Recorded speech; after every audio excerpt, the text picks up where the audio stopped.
골로새서 3장 12, 13, 14절 신약성경 328면 이제 우리 10월 달 마지막 주일이죠.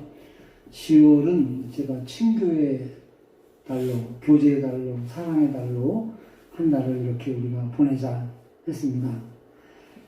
11월 달은 감사의 달인 동시에 또 제가 교회 회복의 달로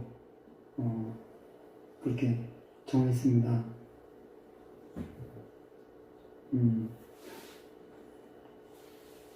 그렇게 제가 주중에 여기 목사님들 작은 모임을 했는데 거기서 참 귀한 간증들이 많이 나왔어요. 뭐냐면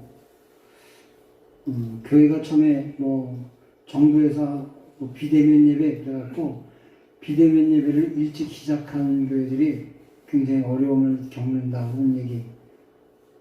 이제는 다시 교회에 나오려 하니까 안 나오던 버릇도 생겼지만 오래됐지만 그 버릇이 반년 가까이 됐지만 또 하나는 집에서 예배 드려도 다 된다고 하던데요. 그래갖고 이제 목사님도 할 말이 없어요. 제가 예상한 바대로. 그러나 그런 가운데서도 심지어 어떤 교회는 정말 그 많은 모진 고난 속에도 열심히 쪼개서라도 하루에 10번, 주일에 6, 7번이라도 예배드리는 교회들은 교인들이 목사님을 다 존경하고 그래서 그 교회들은 헌금이 엄청 들어옵니다. 저는 이걸 예상했어요. 자, 어쨌든 이런 기간을 통해서 모임들이 아무래도 축소될 수밖에 없고 그랬고 그래서 우리 교회도 오후 예배를 드리지 못하는 일을 겪고 있고 또 여러분들도 또 조심해야 되는 그런 여러 가지 복합적인 거 있어요. 11월 달에는 제가 다시 정말 어떻게든지 모이든 안 모이든 어떤 방법이든지 우리 교회 성도들에게 영적 성장과 이걸 위해서 더 힘써야 되겠구나 이 생각을 제가 가졌고요. 교회라는 것은 모여서 함께 예배드리고 함께 교제하고 그러면서 서로 대화를 나누고 그 속에서 우리가 이렇게 합시다 이렇게 믿읍시다 이런 것들이 우리 속에 많이 나와야 되는데 그게 많이 약화된 것 같아요. 그래서 11월 달에는 제가 감사의 달과 함께 교회 다시 세우는 그런 한 달로 삼고자 합니다. 여러분도 마음에 준비해 주시기 바랍니다. 네. 자, 오늘 말씀을 보겠습니다. 10월은 말씀드린 대로 교제의 달인데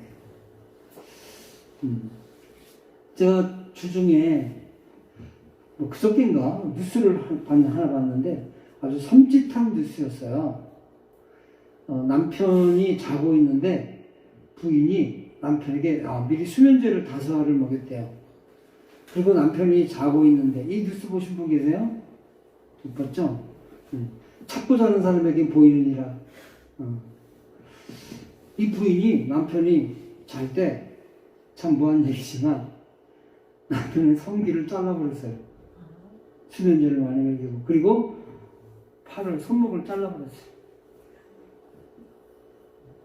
난리가 났죠. 부인이 구속됐습니다. 근데 알아보니까 이 두 사람은 이혼한 상태예요. 근데 이 여자가 이렇게 말합니다. 저는 37년 동안 이 남자로부터 모진 폭언을 들었습니다. 그리고 저는 수없이 매를 맞았습니다.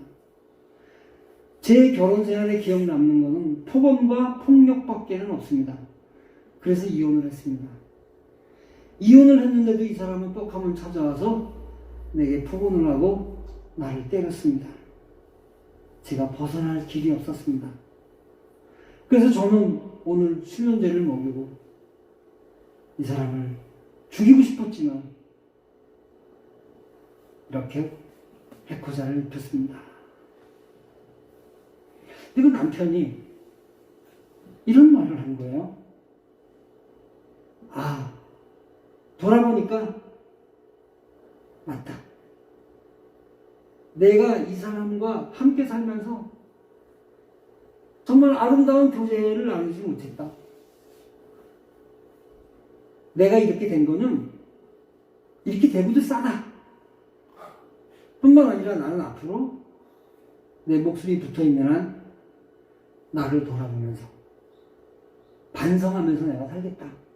그러하오니 저 여자를 풀어주십시오.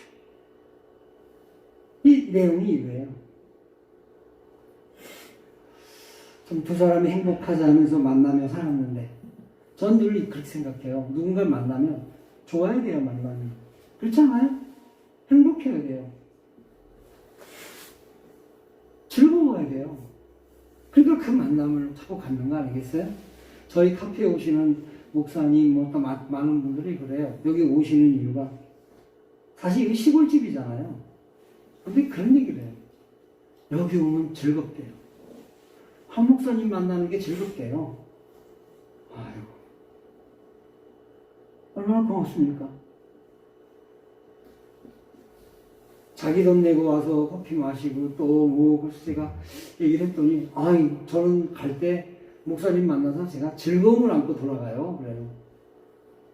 제가 그 말 들을 때 얼마나 기쁜지 모릅니다. 모든 만남은 행복해야 하는 것입니다. 아니 인생 자체가 행복해야 되는 것입니다. 행복은 필수적인 것입니다. 행복하지 못한 인생은 인생 살았다고 말할 수 없는 겁니다. 사람은 누구나 나의 행복을 누군가로부터 침해받지 말아야 하는 것입니다. 나 또한 어떤 사람의 행복도 손상을 입힐 자격이 없다는 것입니다. 이것을 잊지 않고 사는 사람이 결국은 성숙한 사람이에요. 사람들에게 물어봅니다. 자, 행복하려면 뭐가 필요할까요? 여러분은 행복하려면 뭐가 필요하다고 생각하세요? 제가 대신 얘기할까요? 돈이요! 같이 해볼까요? 행복하려면 돈이 필요하다. 아니, 우리 저희 연초에 보면 항상 사람들이 두 가지예요. 올해에는 부자 됐으면 좋겠다. 또 하나는 뭐예요? 건강했으면 좋겠다. 이건 뭐 이미 다 알고 있는 거예요. 이게 바로 보편적 행복의 조건들이에요. 저는 사실 목사님 무슨 목사님이 돈 얘기를 하십니까? 경건하지 않게. 저는 그런 사람하고 별로 얘기 안 해요. 그런 반신학적인 사람하고는 얘기를 안 해요. 제가 언제 한번 조만간에 돈에 대해서 부에 대해서 다시 한번 설교하겠습니다. 그러나 또 한 가지 중요한 게 있어요. 이게 뭐냐면 마음의 평강이에요. 마음 편한 게 최고다 하는 사람도 많아요. 돈이 없으면 좀 어때? 하루 두 끼 먹고 살면 되고 뭐. 저는 거기에 하나를 더 붙입니다. 사람이 정말 행복하려면요, 관계에 성공해야 됩니다. 같이 해볼까요? 행복하려면 관계에 성공해야 한다. 사람은 인간관계를 갖지 않고 살 수가 없어요. 관계를 잘 이어가는 사람이 성숙한 사람이고, 이런 사람이 행복한 사람이에요. 제가 살면서 깨달은 게 하나 있어요. 가장 쉽게 얻을 수 있는 게 사람이에요. 여러분 간단해요. 모르던 사람도요, 어떻게 커피 한 잔 마시다 보면 마치 10년 새긴 것처럼 친해진다니까요. 제가 깨달았어요. 정말 쉽게 얻을 수 있는 게 사람이구나. 그런데요, 쉽게 잃어버릴 수 있는 것도 사람이에요.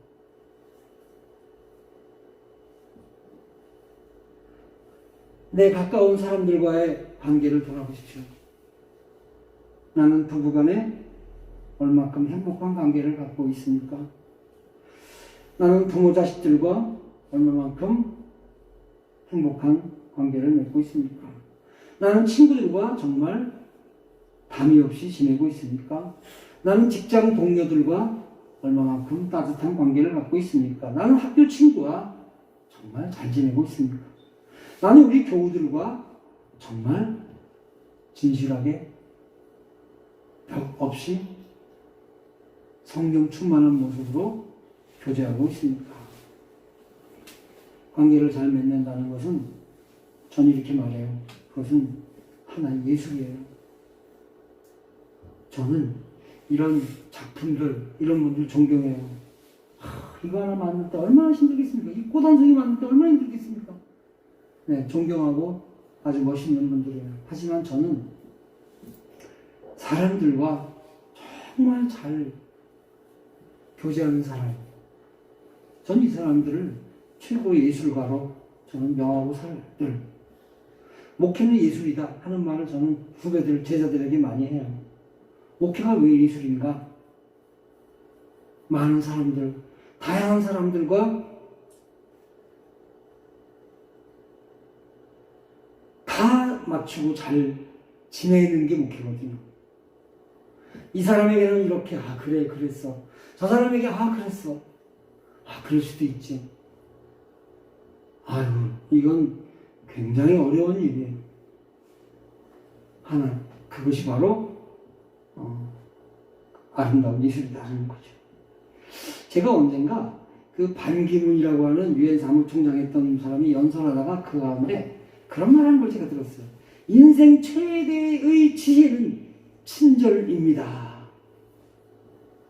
요거는요, 사실은 그 사람의 얘기가 아니라 성경 얘기예요.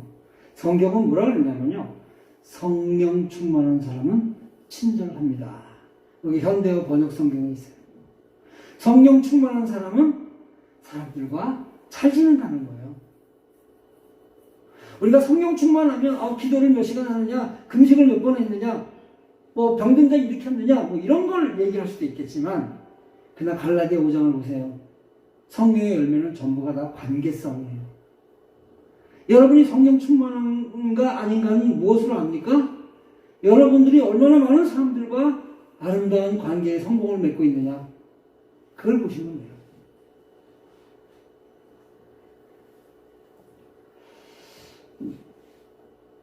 테레사 수녀는 그런 말을 했어요. 내가 누군가를 판단하는 동안 나는 그를 사랑하는 시간을 잃어버렸다. 이 말은 그의 경험담이에요. 그의 경험담이고 그의 신앙의 어떤 터져나온 얘기예요. 아무나 할 수 있는 말이 아니에요. 곱씹어 봐야 합니다. 우리가 누군가를 판단하는 동안에 그를 사랑하는 시간을 잃어버린다. 오늘 본문은 우리 그리스도인의 관계에 대해서, 우리 그리스도인이 세상 속에서 어떤 관계를 맺고 살아야 되느냐 하는 관계적 무기들을 우리에게 보여준 것입니다. 그런데 말이에요, 이 골로새서가 이 바울 서신이잖아요. 근데 특히 바울 서신 중에 13편의 바울 서신 중에 4개가 목회 서신이에요. 에빌, 골빌, 에베소서, 빌립보서, 골로새서, 빌레몬서. 근데 이 목회 서신 가운데 이렇게 관계성에 대한 얘기가 다 나와 있어요. 그러니까 이 교회 안에는 이 사람들과의 불협화음이 있고, 또 이 사람들이 교회 밖에 살면서도 불협화음은 어디든지 있다는 거예요. 우리의 일터에도 있고, 때로는 전철 안에서 일어날 수 있고, 많은 곳에서 일어날 수 있는 일이에요. 그러나 우리 그리스도인들은 이런 자세를 가지고 살아야 된다 하는 말씀을 주셨어요. 첫째는 뭡니까? 긍휼의 마음이에요. 보세요, 12절에. 그러므로 너희는 하나님의 택하신 거룩하고 사랑하신 자처럼, 자, 하나님의 택하신 사람은 어때요? 거룩하고 그리고 사랑이 있는 사람이에요. 하나님을 믿는 사람들은 거룩성에 대해서 늘 변화를 가져야 되고, 그리고 사랑에 끊임없는 도전을 가져야 되는 거예요. 그런데 이러한 사람들이 가져야 될 그 영적 무기들, 덕목들이 나와 있어요. 첫째는 긍휼이에요. 어디서 많이 들었어요. 긍휼은 뭐예요? 하나님이 우리를 생각하는 마음이에요. 하나님이 우리를 보니까 우리가 죄를 짓고 지옥 가거든요. 그러니까 우리가 불쌍하니까 우리를 불쌍히 여긴 거예요. 쟤들을 내가 살려야 되겠다. 이 불쌍히 여기는 마음이 있었기 때문에 하나님이 예수님을 보내신 거예요. 불쌍히 여기는 마음. 우리가 불쌍히 여기는 마음을 가지면 누군가에게 도움을 줘요. 자, 우리가 굿네이버스에 뭐 얼마를 매달 지원을 합니다. 나눕니다. 왜 하죠? 자랑하려고? 아니죠. 그것은 불쌍히 여기는 마음이기 때문에 그래요. 불쌍히 여기는 마음에는 반드시 무언가를 건네주는 게 있어요. 하나님이 우리를 불쌍히 여겼어요. 우리를 긍휼히 여겼기 때문에 예수님을 보내주셨어요. 자, 인간관계에서도 긍휼의 마음을 가져야 돼요. 그래. 그렇지만 긍휼히 여기는 거예요. 그러니까 뭘 보내요? 오히려 따뜻한 말을 보내요. 오히려 사랑을 보내요. 오히려 격려를 보내는 거예요. 우리 속담에 그런 말 있잖아요. 미운 사람에게 뭘 준다? 떡을 준다. 떡 먹고 목이 채라고 주나요? 목걸이 죽으라고 주나요? 아니죠. 근데 그 말에 굉장한 지혜가 담겨 있어요. 그러는 거예요, 여러분. 때로는 나와 안 맞아. 나와 좀 그래. 안 맞다고 할 수도 있지만 그거보다는 그에게 사랑의 떡을 주는 거예요. 긍휼히 여기고 그를 불쌍히 여기는 마음. 불쌍하다는 말이 막 불쌍하다 이런 게 아닙니다. 긍휼히 여기는 마음. 그 마음을 주는 거예요. 이 긍휼히 여기다라는 말 뜻에는 이해하다라는 뜻이 있어요. 아, 그치. 그 사람이 그런 상황이니까 내가 이런 말 했을 거야. 아, 그 사람이 이랬어. 그걸 이해하는 거예요. 때로는 사람들과 얘기하다 보면 그 사람이 나한테 어떤 심하게 할 때도 있었어요. 그때는 이렇게 생각해. 아, 그렇지. 저 사람이 지금 이런 일을 당했지. 그럴 수 있어. 나도 그럴 거야. 이게 바로 긍휼히 여기는 마음이거든요. 긍휼히 여기는 마음을 가졌을 때 그를 이해하려고 노력하고 받아들이려고 노력하고 그게 사랑인 것입니다. 또 한 가지는 두 번째, 자비라는 거예요. 자비는 뭐예요? 이 긍휼과 크게 다르지 않아요. 베푸는 거예요. 사람들에게 늘 베푸는 거예요. 이게 여러분, 제가 언젠가 저희 만수동 살 때 보니까 집 앞에 그 LG 샵이 있어요. 주일 아침에 교회를 가는데 사람이 아침에 한 몇십 명이 쫙 줄 서 있더라고요. 저 사람들이 이 주일 아침에 이 이른 시간에 왜 줄을 서 있을까? 보니까 뭐냐면요. 상품권 선물 하나씩 주는 거야. 우리 동네 사람들은요, 그런 거에 굉장히 밝아요. 그 당시에. 어떤 분들은 저보고, 목사님, 내일 일요일 날 저기서 선물 준다는데 가실래요? 제가 갈게요, 안 갈게요? 가고 싶을게요, 안 가고 싶을게요? 가봐야 그저 돈 만 원짜리 주는 건데, 그렇게 사람들이 많아요. 제가요, 노회에서 책임 맡아갖고 목사님도 체육대회를 했어요. 체육대회 하다 보면 또 돈이 많으신 분들이 또 뭐 교회 장로님들이나 이런 분들이 또 큰 거 내놔요. 근데 다 큰 것만 내놓나요? 아니에요. 어떤 데는 치약도 있고 비누도 있어요. 여러분 솔직히 말해서 누가 치약 하나 준다 비누 준다 그러면 뭐 썩 받나 우리가요? 근데요 체육대회 하면 달라지는 거예요. 오셔가지고 왜 나는 비누 안 주냐 황 목사님. 제가 깜짝 놀랐어요. 이런 거 안 받아도 그냥 그러려니 다 하시는데 몇 분 목사님 와서 그러는 거야. 근데 그분이 그렇게 없는 분이 아닌데 그게 제가 그렇구나. 이게 체육대회의 영이구나 이 생각을 제가 했어요. 그러니까 하는 거야. 사람은요 누군가 뭘 주면요 좋아해요. 사람을 친구로 맺을 수 있는 방법 간단해요. 그죠? 주고 또 주는 거예요. 우리 여기 커피 드신 분들이 커피 한 잔 마시고 목사님 커피가 너무 맛있어요. 저 리필하는데 얼마예요? 그래요. 다 돈 받잖아요. 우린 줄 때도 많이 주지만 비싼 커피를 많이 주지만 그때 딱 그래요.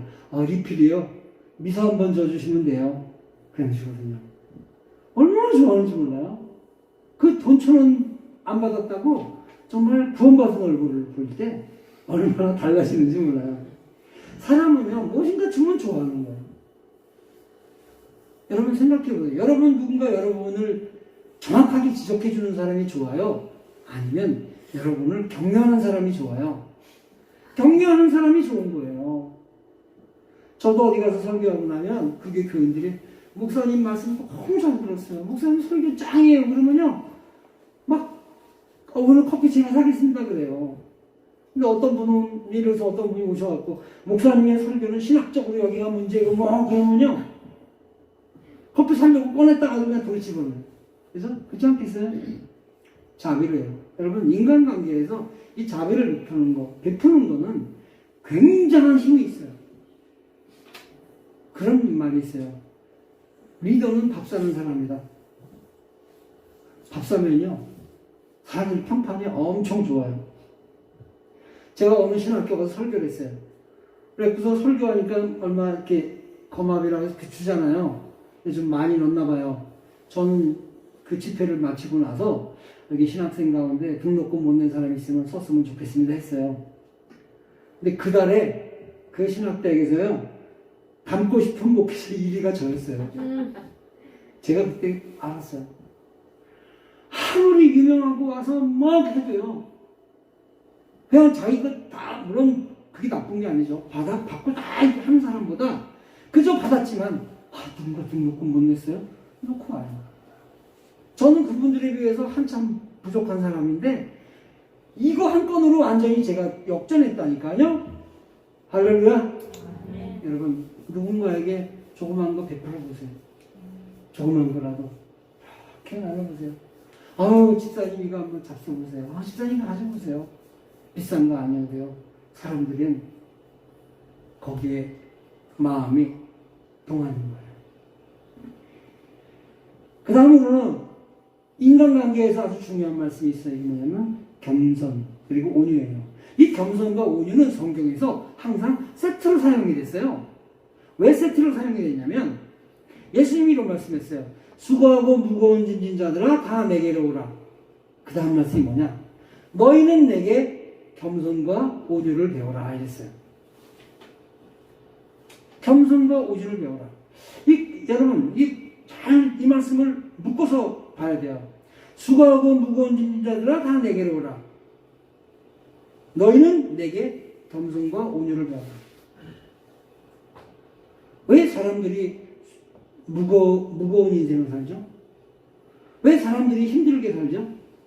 힘들게 사는 상당 부분의 원인이 겸손치 못하고 온유하지 못하기 때문이에요.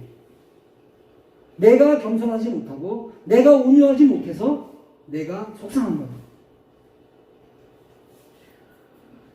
이건 저도 제 고백 중에 하나예요.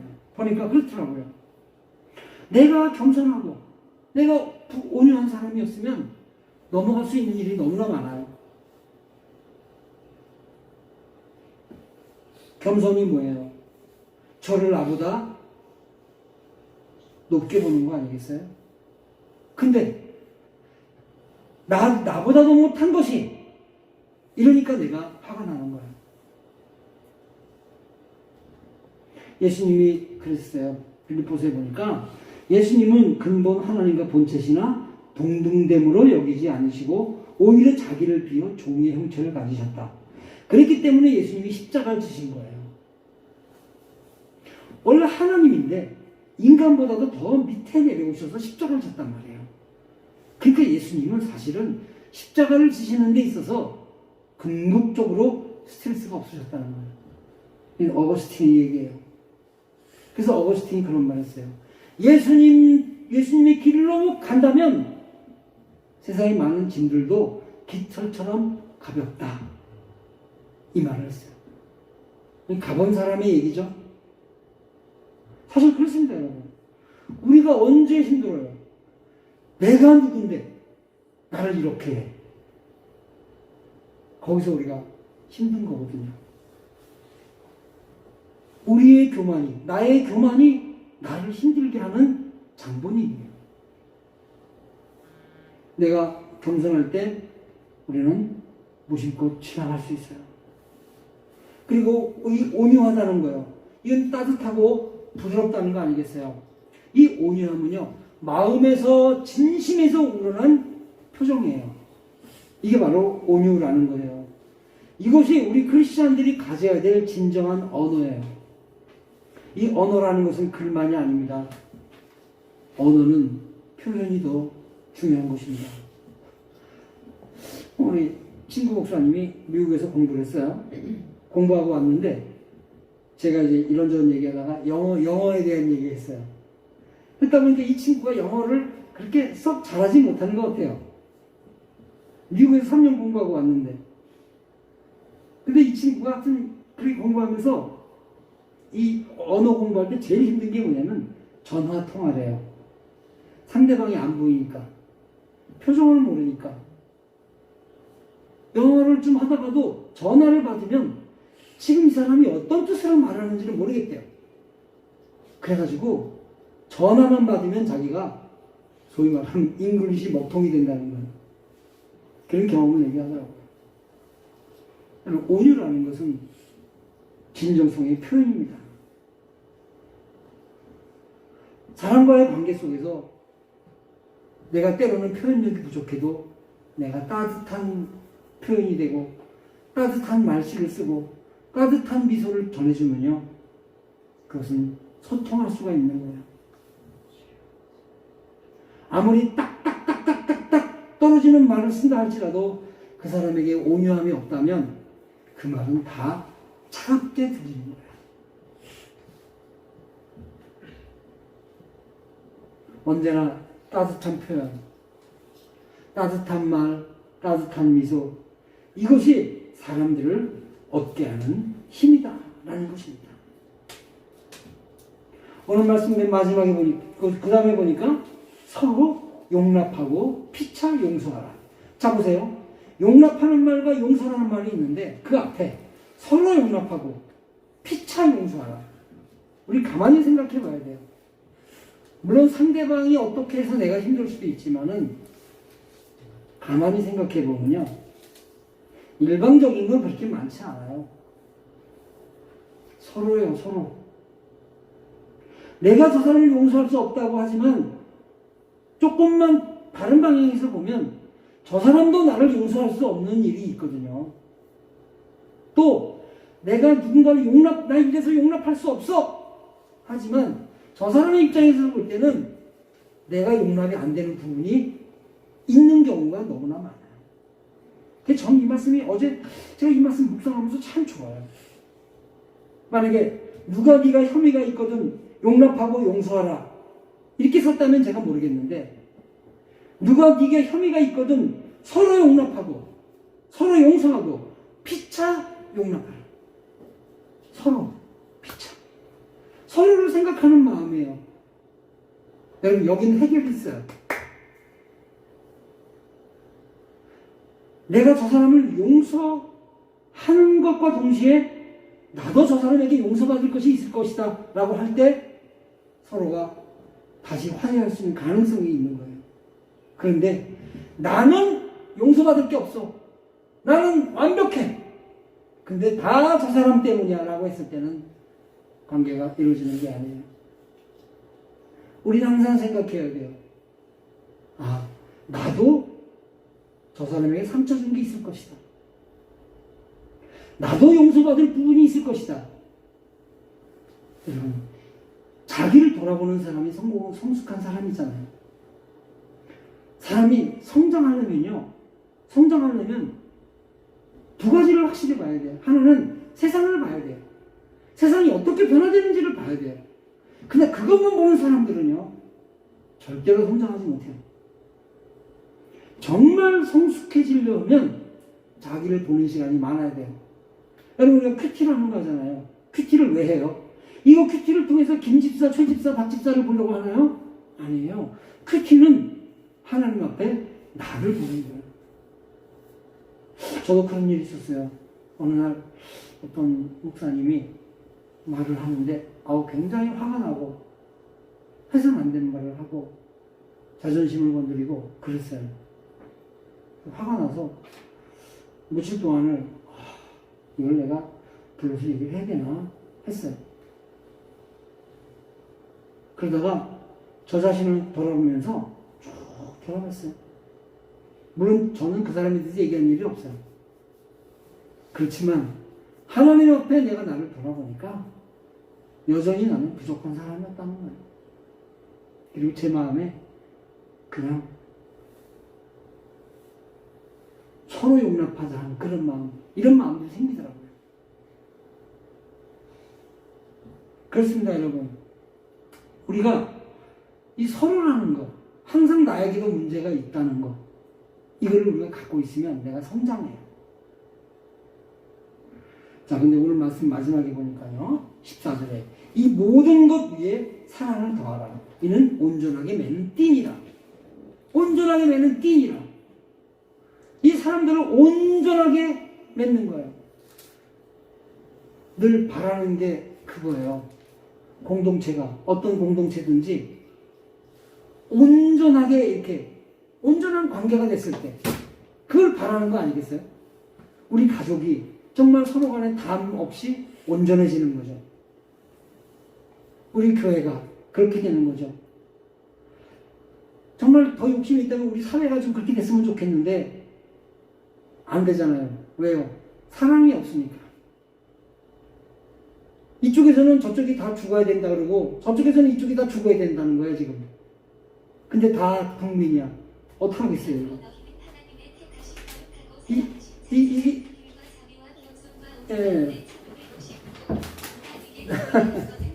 요새 구글이 문제야.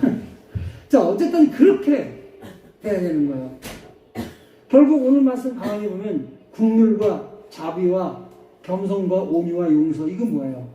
다 사랑의 모습들이에요. 결국 인간관계는 사랑입니다. 사랑이 있을 때 우리가 온전하게 공동체가 되는 것이고, 그것이 없을 때 우리는 아름다운 공동체를 이루지 못하는 거예요. 그러나 하나님이 원하시는 것은 내가 있는 곳에, 내가 학교를 가든 일터를 가든 어디를 가든 내가 있는 곳에 사랑의 역사가 확장되기를 하나님이 원하세요. 하나님이 우리를 세상에 내보내신 것은 예수 믿고 천국 가라. 첫째는 이거죠. 복음을 전하는 거예요. 그러나 또 하나는 사랑을 전하는 거예요. 사랑으로 내가 가는 곳마다 화해가 이루어지고 벽이 사라지고 관계가 회복되고, 그래서 성경에는 우리가 선한 일을 위하여 지으심을 받은 자라, 하나님이 너희에게 재물을 주신 이유는 그것을 가지고 선한 일을 행하게 하려 함이라. 우리는 복음의 전도사인 동시에 사랑의 전도사예요. 그래서 적극적으로 세상에 나가서 막힌 것을 뚫고 담이 있는 곳에 담을 헐고, 그것이 바로 저와 여러분의 사명이라는 것을 깊이 간직하기를 바랍니다. 기도하겠습니다. 하나님 아버지 감사합니다.